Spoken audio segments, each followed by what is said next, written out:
Ready to roll?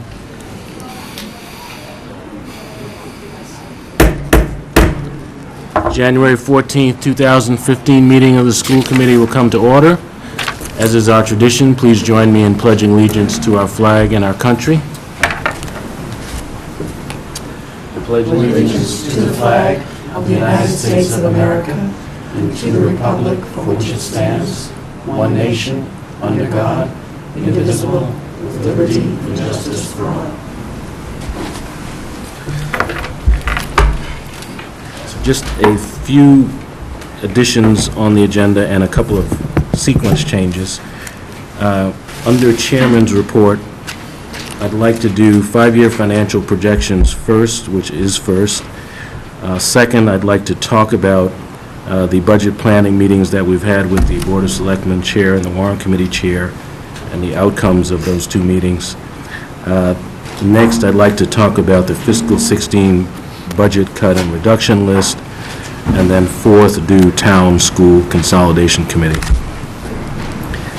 Also, I'd like to add an update on some French-English performance data analysis that we had commissioned, and that information is now in, so I'd like to talk to you about when we might be available to meet with Laura O'Dwyer, who did that analysis.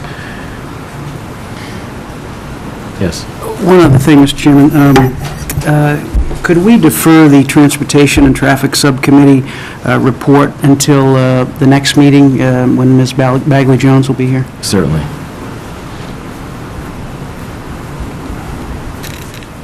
Okay. Ms. Kelly? One more. I think that we won't be voting on the background checks, right? That'll be first reading? That's right. Okay.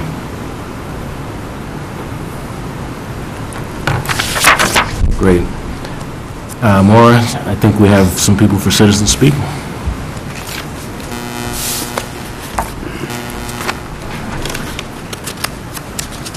Thank you.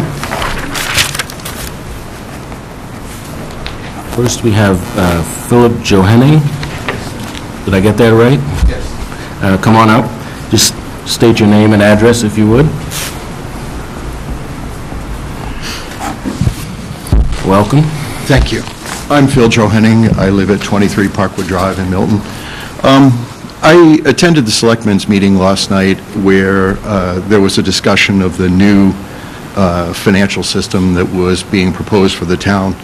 And I was wondering about that. I've been a controller for probably over 20 years.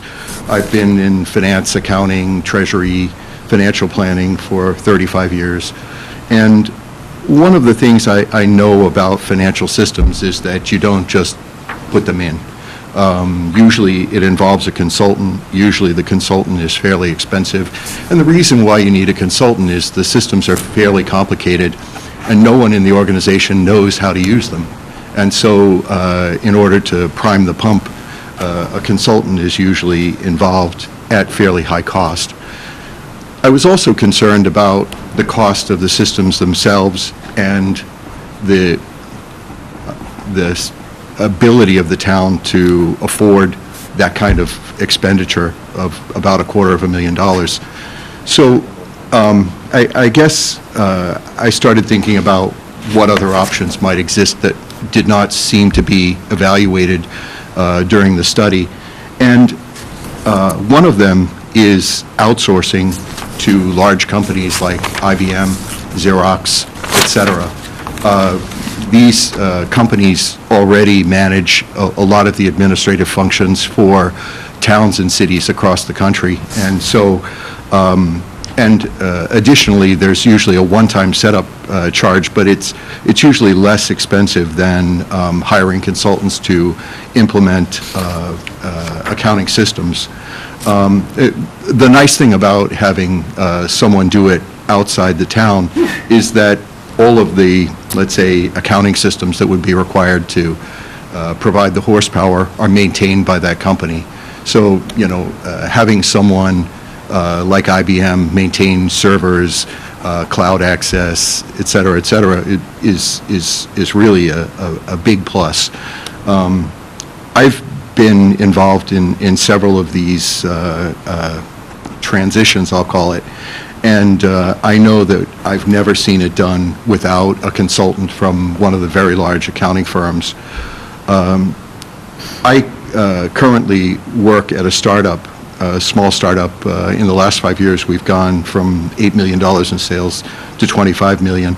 And one of the things I thought I would just quickly go through is payroll, which we outsource to, there are two big companies in the market. One is ADP and the other is Paychex. We use Paychex. And what it enables us to do is to provide to our employees access to systems that they would not have usually in an $8 million company or a $25 million company. All of our employees have access to a one sign-on system where they can go in and check their, let's call it a pay stub, so we don't have to distribute anything to employees. They go in and they check whatever they want. There are 2 years of history available. They can print out whatever they want, whenever they want it. They can do it at home. They can do it at work. They also have access to, let's say, 401k, where they can sign up, they can change their contribution levels, they can change their investment options. We also have like flexible spending accounts, which they can access through the system, which are administered by the vendor, Paychex in our case. So, you know, what we have is a very, let's say, high-quality system for, let's say, a fairly reasonable monthly fee. Additionally, when the payroll is run, we get a report sent to us, which we just simply upload into our general ledger. So there are no, let's say, interface issues. The vendor designs the report is uploaded, and that's all there is to payroll. They also own and maintain our time clocks. The timesheets are done online, so anyone has the ability to go in, complete their timesheet at home or at work. The time clocks are magnetic strip. They interface directly with the payroll system. So, you know, what I'm trying to get at is there's a tremendous array of systems out there and providers out there, very large. And one of the things that you get, let's say IBM services, let's say 1,000 towns. Whatever system they have is going to be at the top of the demands of those 1,000 towns, or else they wouldn't stay. And so what you're going to get is an amazing, let's say, assortment or array of capabilities that people like us would take years to get to. So you're piggybacking on someone else's development efforts. So I guess my point is I would urge the committee to also get in touch with some of these large companies that provide services. I retired from American Airlines about 6 years ago, and we had outsourced all of human resources to IBM, which did an amazing job and gave us that kind of access that I was just talking about to systems that were, you know, beyond our imagination, and it's just there to use. So, you know, just to wrap up, I would urge the committee to take a look at these options and look at the trade-off. You know, you may pay a slightly higher fee, but you've got someone maintaining your system. You have, and it's going to be up all the time because they're not going to let their customers down. You know, they're going to continue the development effort. They're going to maintain the software, and usually software has, you know, some type of fee, annual fee for maintenance. If it doesn't, you know, you're going to have the same situation as we have now, where this software just doesn't keep up with the demands. So maintenance, annual maintenance fees is also another consideration when you look at systems of this type. So that's all I've got. Thank you. Thank you. Thank you.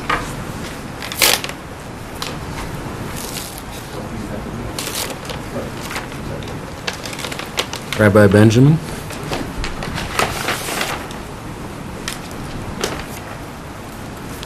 Thank you. I'm Rabbi Fred Benjamin. I'm a Milton resident. I live at 29 Winthrop Street, and I'm also the rabbi here of Congregation Beth Shalom of the Blue Hills.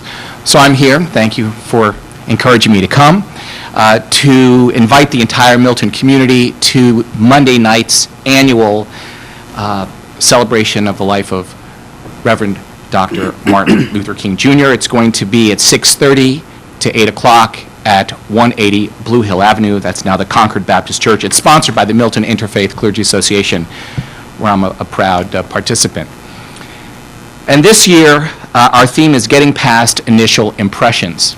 What's going on in the United States lately, and really it's never stopped, is that people often just look at what they see initially and don't take the time to look deeper. And we've had some racially charged incidents in this country. Most recently, again, we can go back a long time, there have been many racially charged incidents. And it's something that we constantly have to be proactive about, constantly teaching about. And this is a teaching opportunity, this is a learning opportunity, and it's a time for us to get together as a town and to say that we're not going to be reactive, we're going to be proactive. We do this celebration every year. So that's the theme, getting past initial impressions. And this year, we're doing something that we have not done in my experience here in town, and that is we have a keynote speaker.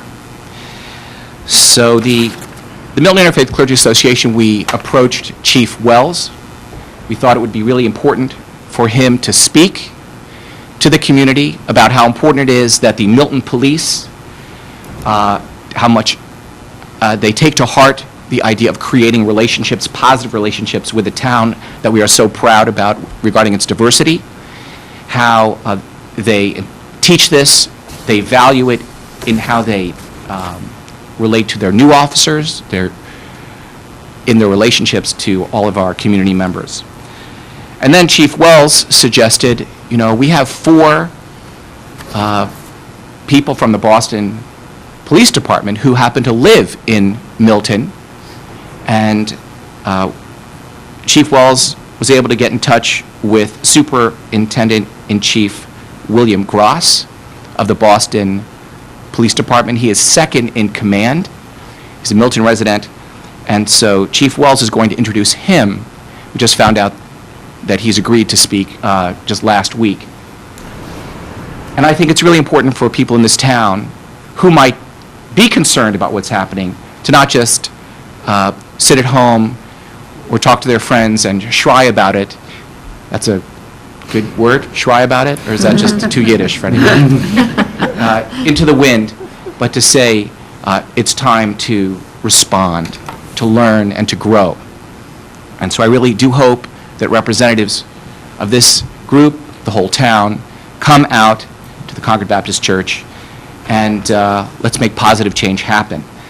And as usual, we have some great components to this. The Milton High Gospel Choir is going to sing. Elementary school singers are going to perform. We always get such great cooperation and partnership with the schools here under the leadership of Mary Gormley.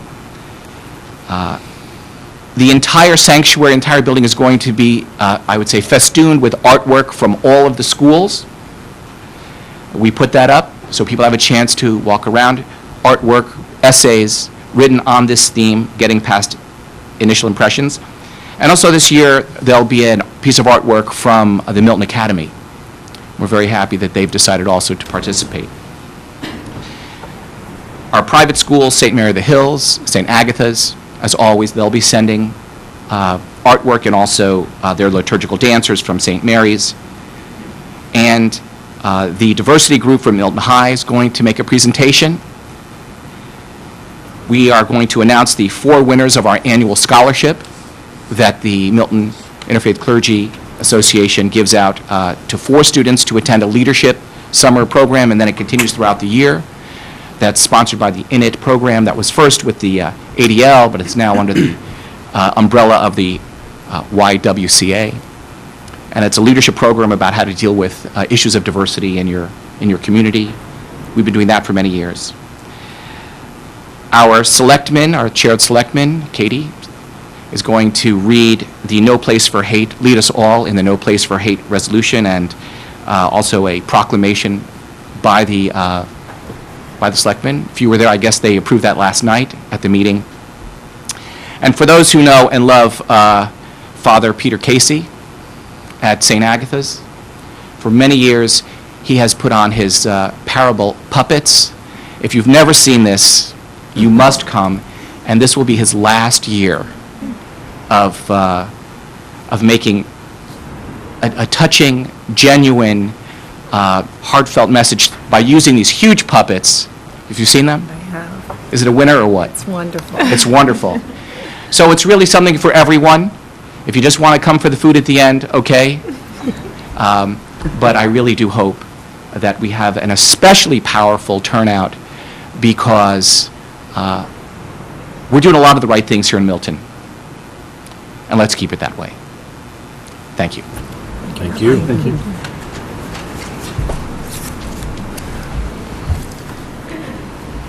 Superintendent's report. Thank you, Chairman Walker. I'd like to ask up the Collycott Site Council to join us at the table.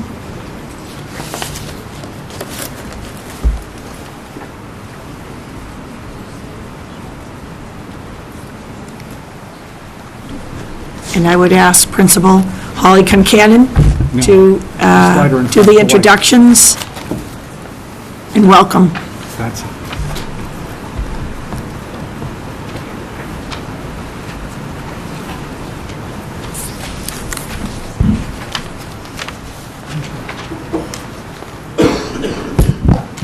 Thank you. Good evening. It's our pleasure to be here, and I want to recognize and thank all the people on the School Site Council for attending tonight, especially the teachers who have had a very long day, and I appreciate you coming out tonight to help represent the Collycott School. And I also want to recognize Principal Jonathan Redden, who came to support us. We work very well together and closely together every day, so I appreciate your attendance as well. Today we have with us Amy Gale, a parent and also our curriculum coordinator. We have Maureen Driscoll, a Collycott parent. Gretchen Duffy participates on our council but is not able to be with us tonight. We have Fatima Barras Alzine, a teacher representative. We have Julia Strowski, grade 3 teacher. Patty Facey, also another Collycott parent of our preschool and elementary school. And Margot Tanzi, our community representative. Thank you again for coming. We're excited to be here tonight. We do have a nice story to tell at the Collycott School. Many wonderful things are happening there every day. And today we will highlight some of the wonderful things that happened last year under the leadership of Janet Sheehan and with the help of all the parents and teachers currently with us today. So we are going to start by sharing with you the accountability and MCAS data from last year. We're going to talk a little bit about the goal setting that we have and where we came up with our goals based on the data that we're looking at. We do have some success to share with you, and we have some initiatives that we're going to highlight that happened last year that led us to our success. We also have some focus areas for this year, and we hope to be able to sit here at this time next year and talk more about the success based on the goals that we've set. We have a Collycott School Improvement Plan. We'll share 3 goals with you today, and then we'll talk a little bit more about the school and go beyond the data because so many wonderful things happen there every single day, and we want to make sure we give a chance to highlight those tonight. So I'm going to let Amy start. Amy, again, is our curriculum coordinator for math and English language arts, and she's going to talk to you a little bit about the accountability from last year. So as the proud parent of a Collycott kindergartner and also a proud curriculum coordinator, I feel very fortunate to get to speak to this particular slide. This really highlights the great work that's been happening at the Collycott School over the last year.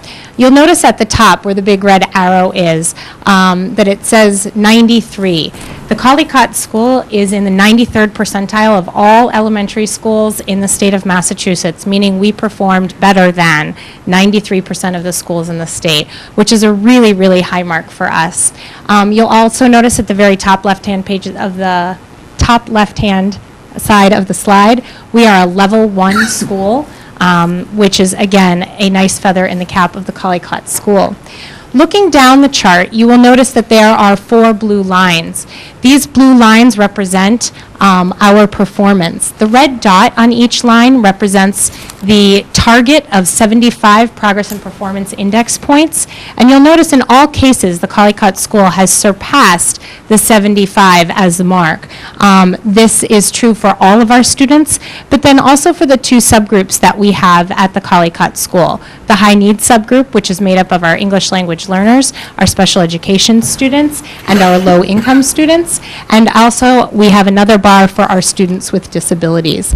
So across the board, our students are performing at very high levels at the Collycott School, and that is something for which we are all quite proud. So again, we do have quite a bit to be proud of. We also recognize there's a lot of work to do. The next few slides I'd like to share with you will go in more detail about grades and also subjects. You'll notice that this is our grade 3 MCAS report from last year, and we have English language arts and math scores. The red and the blue represent advanced and proficient, and you'll see they take up most of the circle. In English language arts in grade 3, you'll see that 63% of our students were advanced or proficient, and that for us is identifies an area of work. And you'll see that that's one of our goals in our school improvement plan. In math, we're at 86% advanced and proficient students. Again, there's a lot to be proud of, but there's very clear goals to accomplish, and we're working on those this year. In grade 4, you'll see, again, another year of experience and a very different group of students. You'll see more red and blue in English language arts. Here, 89% of our students are advanced or proficient in English language arts and 81% in math. Still work to do. In grade 5, this is typically what we've seen in the past few years. This is where we see our students thrive. It is a time for students to show off everything they've learned from kindergarten. It's, you know, we have an exceptional grade 5 team, but we have an exceptional grade 4, grade 3, grade 2, 1 kindergarten and preschool team as well. And all the work seems to come to fruition in 5th grade with amazing, amazing scores. So we're very proud of every single grade, but we have identified certain areas that we would like to work on. One of the things also to chime in upon, although our numbers are very high for students in the advanced and proficient categories, a lot of the work that we do with teachers at the school level is identifying the students who are falling in the warding and needs improvement categories and ensuring that there are supports put in place for those students. And as we talk about our goals moving forward, you'll see what some of those supports look like.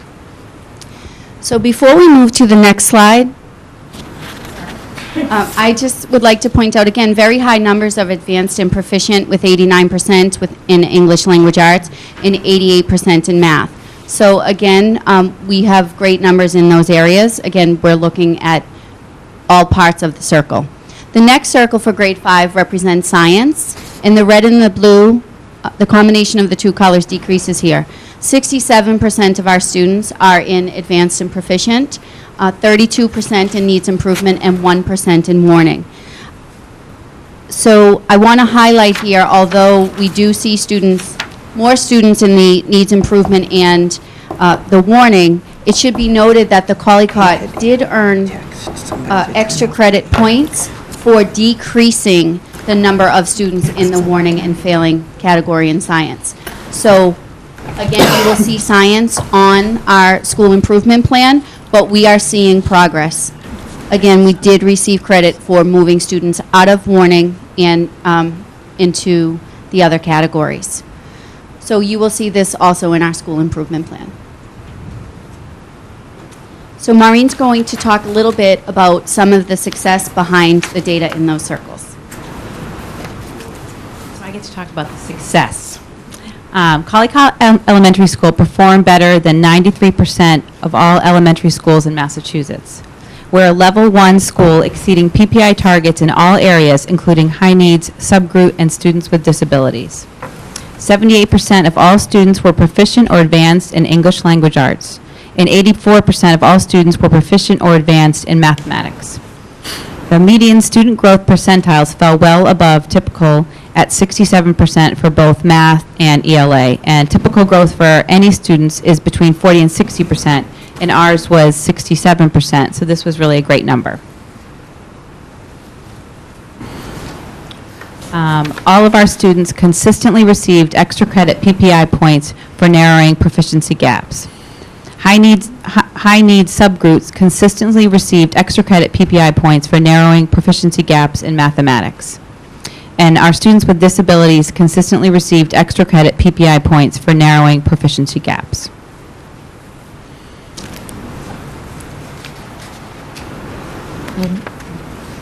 We're going to give you some of the initiative for 2013 and 14 funded by the advancement budget. We had an extended day support group before school and after school for 3rd grade, 4th, and 5th. We increased knowledge of Common Core state standards by purchasing Common Core aligned curriculum material, such as the Calking Unit of Study for Readers and Writers Workshop. Professional development focused on unpacking standards offered to the teachers, increased time on task in all classrooms.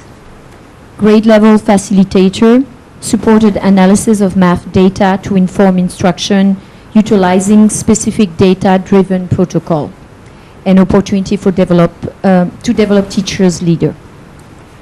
Target literacy support, Saturday professional development session to develop familiarity with new literacy materials, and early literacy consultant to work with grade 1 and 2.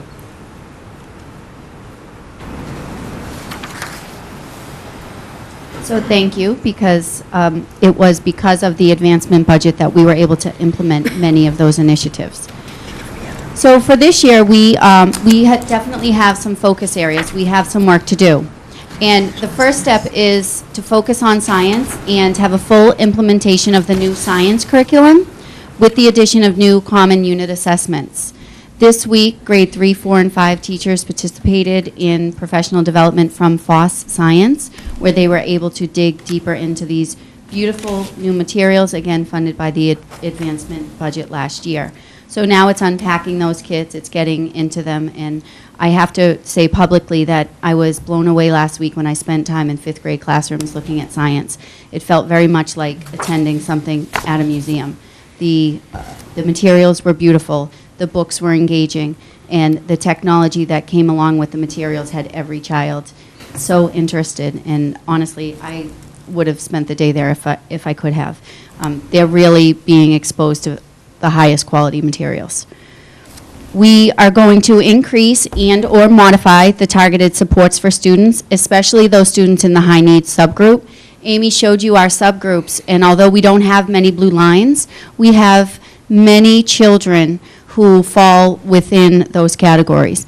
Again, in order to have a blue line, we need 30 of those students in grades 3, 4, and 5. So maybe this year they weren't represented correctly by the blue line, but we do have students in the high needs subgroup that we have identified and we are offering support for. We are going to enhance the structure for ongoing assessment.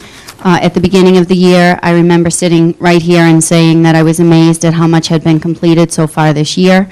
And I'm proud to say at this point, we are now far beyond where we were last year. We're actually doing those assessments in the kindergarten classrooms right now, and the teachers can't wait to get their hands on the materials. So again, last year was implementing and learning, and now this year it's when can we have it, when can we have it, when can we do it? So we're seeing major progress there. So we would like to enhance the structure for ongoing assessment for the early grades as well as straight up through grade 5.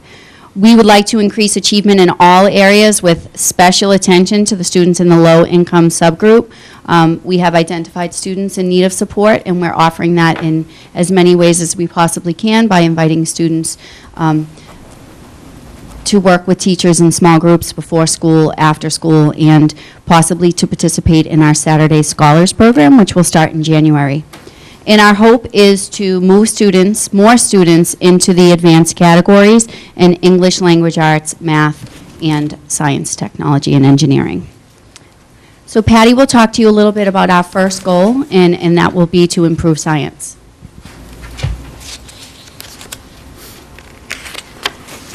So, yes, Collycott's first goal is for the Collycott staff to work to increase proficiency in science for all grade 5 students by implementing the new science curriculum units. The result will be the percentage of students who scored proficient and advanced on the grade 5 science and technology engineering MCAS will increase by 20% by May of 2017, and the proficiency gap for students in the high needs subgroup will decrease. The first strategy we have for that is to fully implement an integrated science curriculum aligned with the current standards. The second is to provide professional development in science curriculum and effective practice.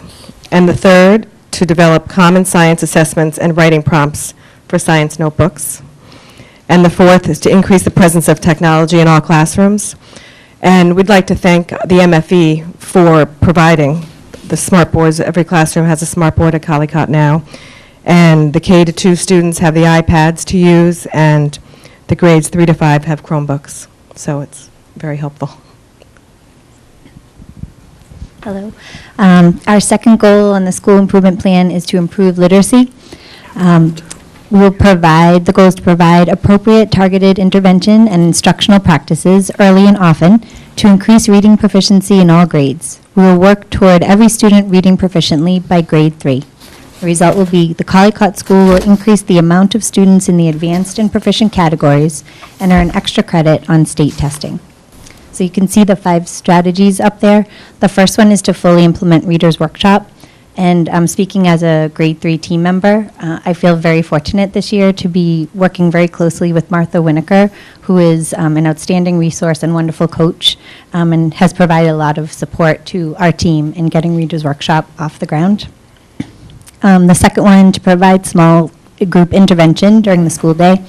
With the Reader's Workshop model, it allows for lots of opportunity to get to know the children one-to-one during conferences and assess their needs. So we have plenty of time for assessing those needs and then pulling them into small groups based on the needs. The third one, provide appropriate literacy materials for a range of learners. And right now, the Collycott School has a book room that is growing by the day. And just recently, we've been working on a nonfiction unit, and I myself and colleagues have accessed extra text to supplement our classroom library, so that's been wonderful. The fourth one, increase technology as a resource for reading material and behaviors. And today, we were just informed that the 3rd grade has gotten 25 new Chromebooks in grade 3, so it's a wonderful addition. And the 5th one, include reading groups, intervention and enrichment in CAS and the Saturday Scholars program that Holly was mentioning. So it's a great opportunity to reach out to students who need that little bit of extra support. Thank you.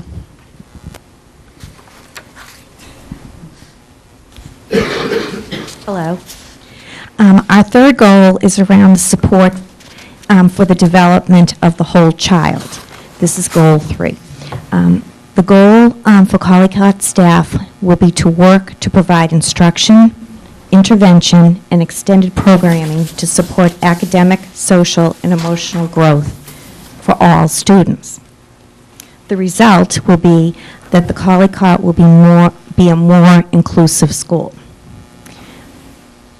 In order to achieve this result, we have 4 strategies or steps that we will focus on. The first one is the use of common language to communicate expected behaviors for all students. The second one is the family outreach program. Collycott staff will work to include all students and families in school communications and events. Number 3, Collycott will extend the day for students. This includes math league, enrichment classes, box program, Saturday Scholars, and small group interventions. And finally, we have an ELL program plan to create a more inclusive program. And if you look at the bottom, on the left is the Veterans Day program for the school, and then on the right is the after-school clay program. Thank you.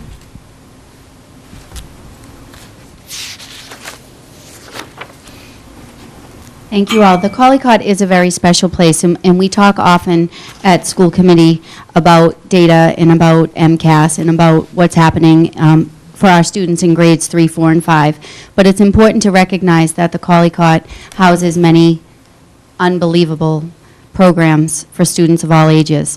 We have students as young as 3. We have students who are in programs specific to their special education needs. We have a preschool program with 4 integrated day sessions. We have French and English and Spanish, and we have technology for children of all ages. It is a very special place, and I encourage all of you to come visit at any time to see so many of the great initiatives that you've approved in action. I also want to talk a little bit about the school beyond what happens in the MCAS circles that you saw. For this year, we're going to work very hard to continue to work on the school improvement plan and the 3 specific goals that we talked about, including developing the whole child and being an inclusive school, meaning we will push as much inclusive support to all students during the school day, and we'll also extend ourselves so that every child in our school feels connected and welcomed and invited to everything that we host at our school. We're excited about the partnership with the Cunningham School and the Saturday Scholars Program that will begin January 24th. Every student in grade 3 and above received an invitation to attend Saturday mornings for 3 hours to extend their experience with math and English language arts, but also to participate in physical education for an hour on a Saturday. We are off to a great start with our after-school enrichment sessions. This is a first for Collycott School. We started on a very small level just a few weeks ago, and as you saw the picture of the clay class that we had, we weren't really sure what to expect, but we have 31 students attending the clay class after school on a Tuesday. And we were very fortunate with the support of our PTO to be able to employ 3 adults in order for that to be an effective class. So the art teacher leads the mini lesson, and then we have 2 other support teachers to make sure that 31 children are engaged and successful at the end. We also have physical fitness classes, we have homework help, we have book club for boys, we even have hair bow making for girls. So there's a little something for everybody, and we saw some of the girls leave with finished products on Tuesday, and they were pretty excited about it. We have one of the goals I talked about in the beginning of the year was to talk about a Collycott Academy, similar to what Pierce has done, where we identify a certain group of students to receive consistent support. And we've identified that our largest group of students is in grade 4, and our largest group of high-need students is in grade 4. So we're focusing some of the resources we have to support our grade 4 high-need students, and we will have small pockets of intervention groups for grades 3 and 5, students identified not only by data but also by teacher recommendation. We have 2 upcoming science fairs. Bernadette Moonen has been leading the charge, and the excitement is contagious at the Collycott School. We have everything, from science and technology in kindergarten with our ramps funded by the Monster Dash. We have so many science materials at the primary grades, and we are building and building and building. And we also had just a wonderful PTO meeting Monday night where Linda Stefanik, Collycott parent, and also Milton High School chemistry teacher came and broke it down very simply for parents. So I expect great participation in our science fairs for students K to 5. We have a family resource night. Again, we'll team up with the Cunningham School in March and offer a family resource night where families can come get support with things from nutrition to math support, and also help for social guidance from an adjustment counselor. We have a lunar celebration coming up, which is being planned by our diversity committee. We have One Book, One School Adventure Night, also being planned by our cultural and diversity committee. We will be celebrating the book One Hen, and I encourage the community to get to know the book One Hen, and they have a website that I've included here, onehen.org. It's a wonderful book, and it's definitely sweeping the nation. It's on many of the top sellers lists, and it's definitely something we'll all know about in the next couple of years. The picture you see here, those are our 4 fifth grade students who were chosen to participate in the all-state treble chorus by audition. They were selected, and they're 4 of 29 Milton students who were selected to attend, so we're excited about that. We have many PTO-sponsored culturals coming up. We had an amazing one right before the holiday break, where an author and musician, Nick Page, came, and he celebrated every holiday, every song. He sang in 8 languages. By the way, those 8 languages were represented in the audience. And for the first time, some of our 5th graders heard their language spoken here, and it was by Nick Page. It was amazing.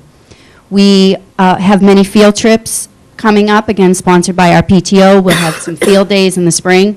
And we have a list of grade 5 activities getting ready to celebrate their moving on. And one of those will be a talent show. And we're looking forward to seeing, again, the many talents of our students beyond the data.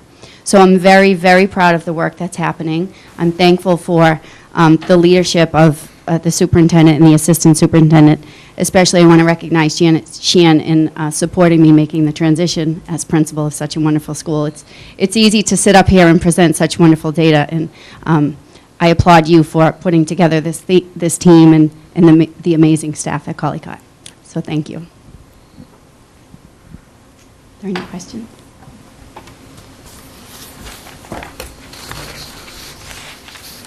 No questions? I'm always the one to go first for some reason. I had a bunch of questions, and then Holly went through everything and kind of answered all the questions I had, but I just wanted to, I'll just highlight one of the things you said. There were many things that I just really thought were wonderful, but the identifying students by teacher instead of just test score, I think, is really important, because there are a lot of kids that can ace a test, or at least do well enough that they're in the mid category at least, but maybe they're struggling in school, or there's things that are coming up. And I think that's so important, because it's just one data point, and the teacher sees these students every day and can see things that a test can't record. So, we analyze data all the time from all the schools and look at test scores, and what are you doing with these students that aren't scoring well on the test.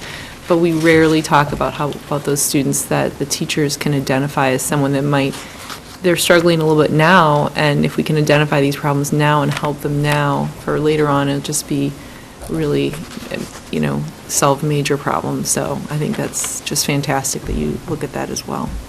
I think this would be the perfect time to recognize the teachers and the staff at the Collycott, because they are exceptional for getting to know the students. And as you said, students can have a bad day on a test, and some students can accidentally have a really good day on a test. Yep. And our staff is able to identify those students in need, and maybe it's not always academic. Mm-hmm. And sometimes a need that's not academic can be addressed in an academic scenario. So thank you. Sheridan? Well, thank you for this wonderful presentation. It was, you really captured, again, the whole child when you're talking about each child, and I think that's such a key component when we look at education today, is to not lose sight of the whole child, as Becky was saying. So your scores are spectacular. I mean, they're just the envy of every school, and you are to be congratulated on so many levels, because it's not just, the teachers obviously, the administration obviously, but the kids and the parents that work behind the scenes to make that data doesn't just happen by accident. It's really everyone working together, so congratulations on all of that work. And it shows with all the parent activities that you have, that you engage them in a way that makes them truly feel like a partner in the work, so that they understand and can better help their children, and you're to be congratulated for that. Just 2 questions actually, or one. On the support and develop the whole child, strategy 3.3, you talked about extended day services or possibilities for students. How are those funded? So you have Math League and enrichment classes, box, Saturday scholars, small group interventions. Sure. So many of these are funded by the generosity of the PTO. With our after-school classes, we have asked for $50 from participants for 6 sessions. Mm-hmm. And so that pays for the classes. However, there have been scholarships offered and awarded. and we have extended ourselves to students that we think might appreciate the invitation. With our Saturday scholars, there's also a $50 fee for the 3 hours, one-time $50 fee, and that is to cover the cost of the teachers. And again, it is our hope to be able to encourage and support any child who is willing and interested in attending. And so, again, we will work to make sure. We've identified students who we would like to be there, and we'll find a way for them to be there. That's great. And is the box program run by parents? Yes, we have, so we have many parent volunteers. We've also had amazing participation and training from our physical education teacher.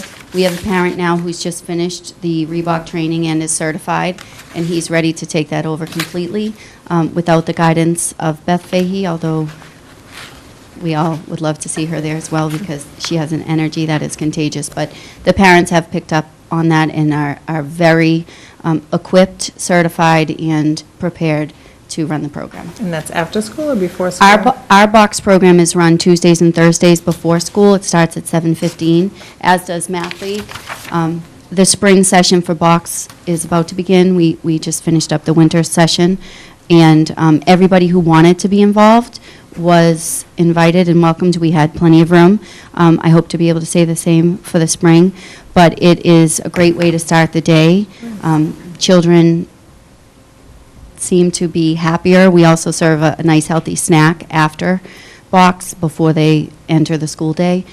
So it's just a great way for the parents and the children to start the day. So although there is one leader, there are many parents in the gym. So it's a great way to be involved in school, and it doesn't always involve the sometimes what people consider the academic stress of the day. So there's an opportunity for every type of parent to be involved at the Collicott. That's so true. And I think for box in particular, I think my experience with that is that kids come kicking and screaming at the first few classes, and the parents are saying, no, you need to go to this, and then the kids are, running to the door to get there after the first couple of weeks. So it's a wonderful opportunity. And Before you leave that, Ms. Sheridan, if you don't mind, would you describe how you're using the advancement money at the Collicott for extended day or extended year, and for the viewing public happening at many of our schools? Would you talk about the Math League? Sure, absolutely. So the first thing that I will talk about is how we're using the advancement money to support our 3 goals. And what we have done as a staff is we have identified students in need of academic support, again, based on data, formal and informal, as well as teacher connection with children.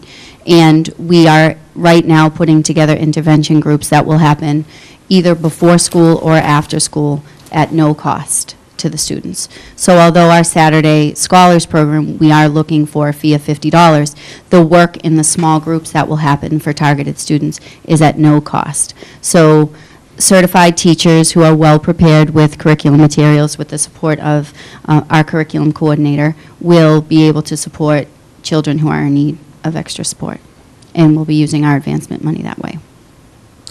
And then if I could speak to you about Math League, we have Math League in grades 2 through 5, and at the Collicott, and I know it happens at every school, but at the Collicott it does happen before school, and it's a chance for children to come together, and they work on the continental math type problems. Oftentimes they are continental math past meets.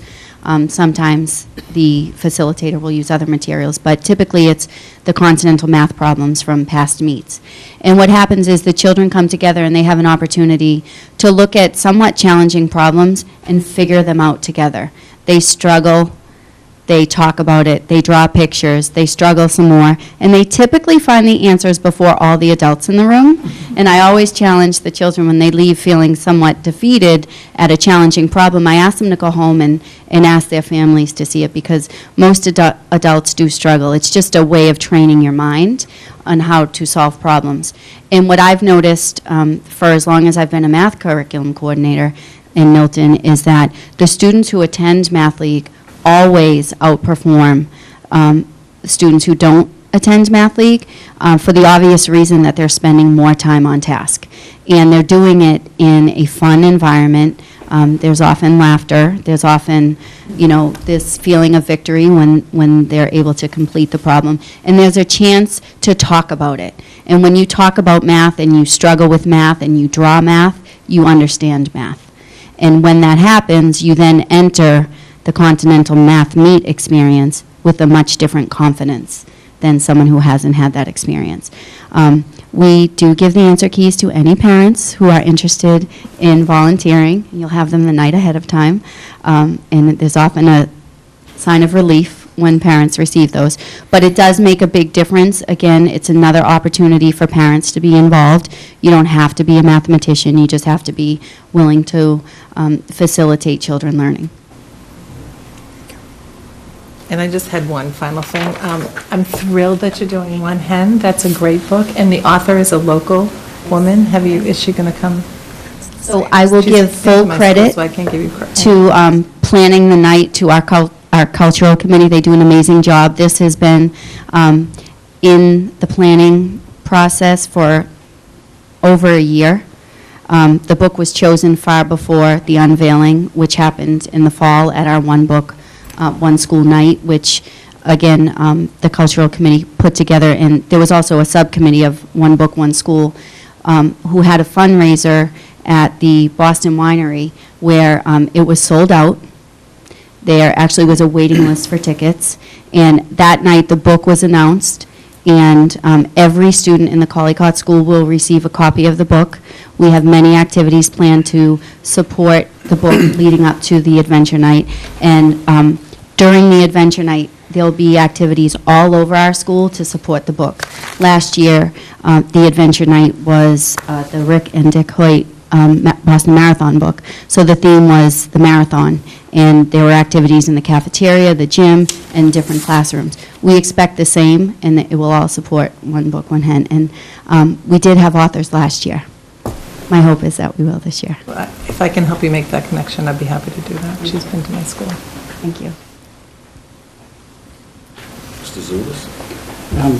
So here I go to be the fly in the Chardonnay. Just one question. The only outlier in the MCAS data is the grade 3 ELA. And I was wondering if there's any theories or any analysis, or if it's just coincidental. So I'll start, and Amy, please feel free to chime in. So we've identified most of our advancement money will go to support current fourth graders. Those are the third graders that you saw in that circle. It is our largest group at the Collycott School. We have 5 fourth grades, and it's our largest group of high-need students. So our population of high-need students is mostly in that current grade 4 class last year. Again, Julie spoke about her experience. This is the first year third grade teachers will be working with Martha Winokur in really digging deep into the Reader's Workshop materials and models. So all the great supports that our grade 1 and 2 teachers have had in the past few years is growing into grade 3 this year. I think that it is a group of students that will make exceptional gains this year, based on the support that the teachers will receive as well as the children. So you don't see this as a systemic thing? It didn't happen district-wide. Okay.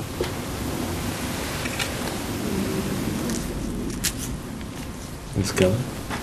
Thank you very much for this wonderful presentation, and thanks all of you. I know it's a lot of time to be on a site council, and I think the effort is rewarding for you as an individual, but it also takes away from, I'm sure, other time that you have to do with your family, et cetera.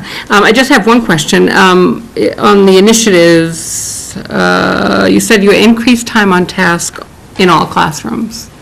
So is that a teacher organizational technique, or what is that? Because to me, just as a parent, I would think, oh, well, you've somehow extended the day, which is great, but I'm just wondering what that means.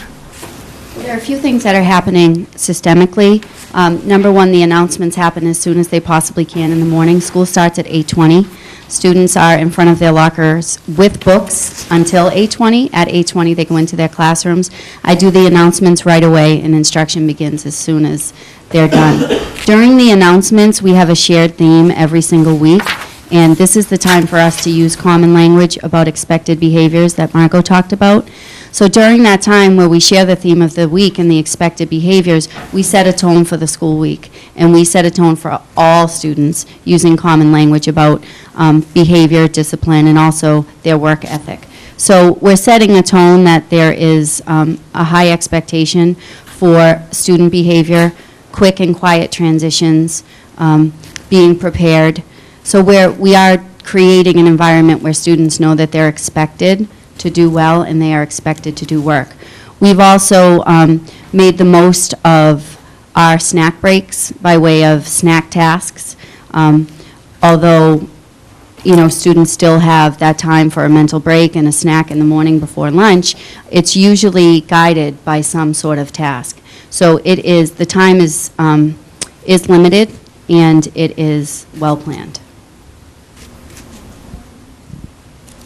Part of the support that we've also been giving teachers in the Reader's Workshop model has been helping them to maximize the time that they have with their children so that there's less downtime in between activities within the Reader's Workshop block. So we've really seen an increase in terms of how quickly children are getting down to work when they are starting in class and how long they can sustain that work throughout the class because they're building stamina through the Reader's Workshop model. And I know with Julie's class at the beginning of the year, the length of time they could read has increased steadily to this time of the year. So I think through our choice of curriculum materials, we can also support increasing that time on task as well.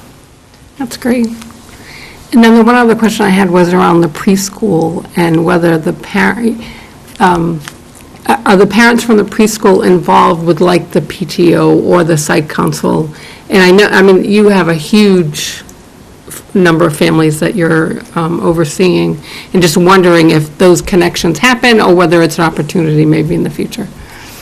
Would the preschool parent please raise your hand? There you go. It is definitely a goal of mine. Coming from the experience of being a curriculum coordinator where my job was focused in K-5, I'll be very honest that the preschool is my biggest learning curve. And I'm learning the protocols and the process every day under the guidance of Janet Sheehan and Karen Clasby. I do think, there's a sense of guilt that I took on as a principal about not knowing enough about the preschool when I was a curriculum coordinator. And I have been very mindful of including the preschool as much as possible in many events. We had great participation at our open house. In most of the culturals, we've included the preschool children. Some are not developmentally appropriate, but we've tried to be as inclusive as possible with 3- and 4-year-olds. And it's definitely been a goal of mine to get to know the preschool parents. It is a different pick-up and drop-off procedure, but I try to be out there as much as possible and see some of the preschool parents in the morning. That's great. So it's a goal. That's terrific. Thank you. So thanks for a very good story. I think for the most part, our advice is keep doing what you're doing. I have just a couple of questions on goal number 1, which is science. It seems to me that is probably the area where you have the biggest opportunity for improvement. But the goal reads, increase proficiency for all grade 5 students by implementing new science curriculum units. Is it the simple implementation of the new units that will increase proficiency, or is it that they impart new skills that are relevant to performance? That's one question, and I'll stop there. I think the materials are only as good as the users, and we are lucky that we have a staff that is interested and willing to learn. The professional development that has been offered is so important. If we didn't have that, and if we didn't give the teachers the time to learn, then it would be a wasted investment. So I think everybody is connected to this goal. We see the world is a science and math place. Everybody sees the value. Our PTO meeting this Monday, when we talked about the science fair, was our best attended PTO meeting. Parents came out of the woodwork. There's a need. The materials are wonderful. They're only as good as the users and the support that we give them. I have to credit Bernadette Moonen. She's been an exceptional resource, and identifying what materials to buy was no easy task. Begging for the money to buy them was no easy task, and now supporting the implementation is no easy task, but she is getting it done. And we, as administrators and curriculum coordinators, need to support the teachers. So no, just buying the curriculum is not enough. So but with regard to the materials, what's different? What's better about them? What were you using, and what's better about what you're using now? Well, we now have an aligned curriculum to the current state standards. Before, we had materials that were shared district-wide, and people would teach science when they could get their hands on the materials. And then it wasn't so easy to teach science. It was a chore. It was an effort. We now have materials accessible to teachers that are aligned. We are following the most current state standards, and we are identifying time in our day to make sure that science is being taught and being integrated into Reader's Workshop and Writer's Workshop. Sure. I just also wanted to identify the notebooks, the science notebooking that came up. When we talk about keeping a notebook in science, it's not just taking notes. It's an opportunity for children to observe, make predictions and inferences. And in almost every grade, they're doing that. And it's my hope that with the science notebooks, they're learning more about science and learning how to become critical thinkers, but it will also improve our writing scores. It's important to note that when we got our science MCAT scores in early June, they came with just the multiple choice and the short answers. And Janet and I and Bernadette, we were pretty excited about the scores we saw. And when we factored in the open response pieces, that's when we lost a lot of our credit. So in addition to the science, we know that there's a need to support writing in science.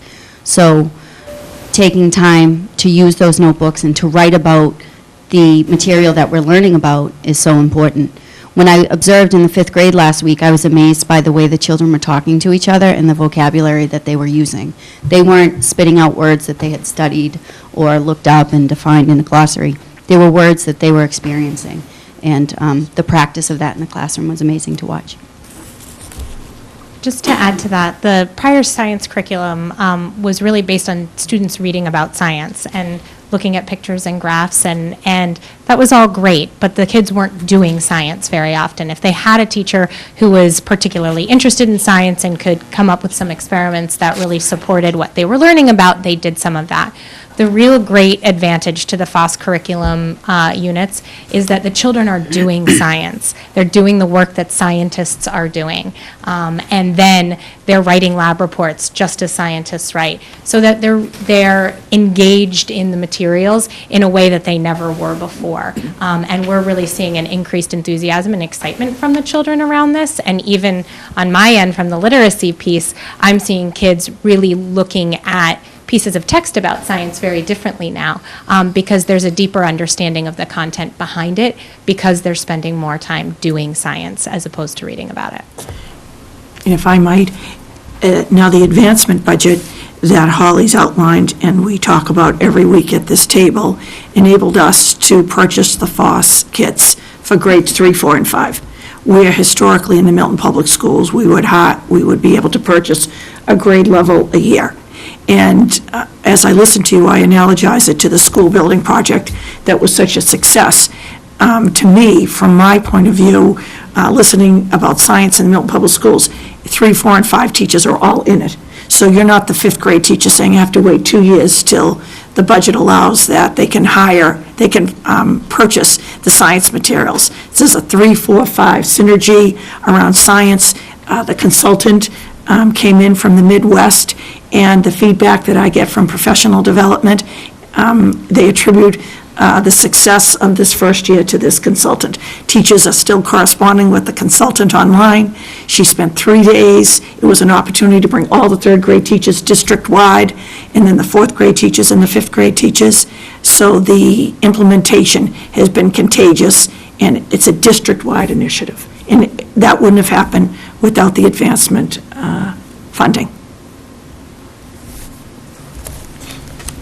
And when you talk about being contagious, although the materials went to grades 3, 4, and 5, the pictures you see on our slide are from grades 1 and 3. So the science notebooks, although we didn't need new materials for those, you'll see students, I think about your children outside my window observing the tree with their notebooks. And that's something that's happening in every first grade. And they're talking about things in a different way. So it is contagious, although the materials went specifically to grades 3, 4, and 5, it's throughout the school. Thank you. Thank you. Good night. Thank you very much, colleagues. I'd like to invite to the table Bill Ritchie, our Director of Consolidated Facilities, and along with Bill, Bob Mayhew.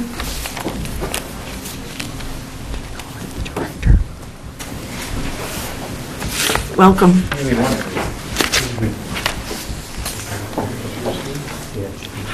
Good, how are you?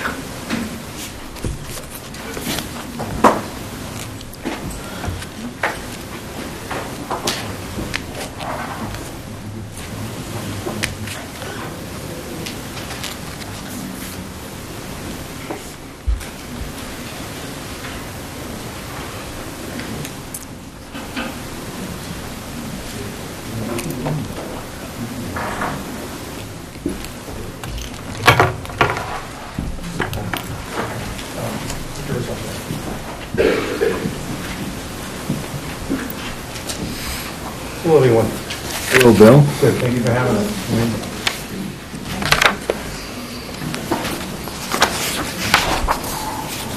What I'd like to present tonight is is an updated PowerPoint. It's pretty much the same PowerPoint, keep adding to it. Every year, things change and staff change, so I'll try to run through it as quickly as I can. I won't go through all the details. Most of you have seen it before. Anything you ask me about the questions? Operations manager. So this first slide represents the responsibilities of